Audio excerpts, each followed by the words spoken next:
fight for this coming election. The National People's Party at Umsning received a boost on Friday when the PDF MLA from Umsning Constituency Jason Maulong and the former MDC of Umsning Donkupar Sumer joined the party in the presence of Chief Minister and the NPP's National President Conrad Sangma.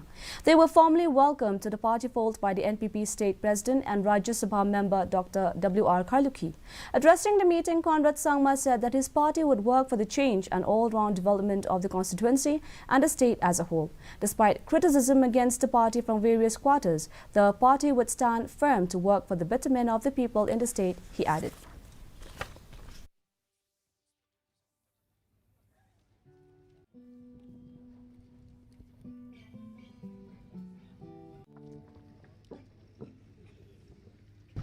That the purpose for which we are here, which is to serve the people of the state, is never undermined and remains primary to all the work that we do in the state.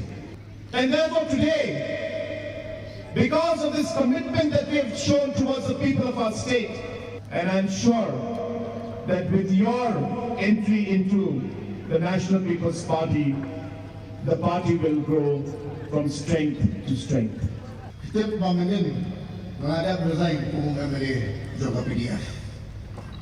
Bahagia arung mentang sini sangat sang NPP. Jadi kita ubah mana NPP kita ubah pengaruh sangat sang NPP. Tapi kita ubah di badan hanya kadang boleh dalam mentang jompi. Bangakwa menolak ikai kebahagiaan mentang kadang mentang.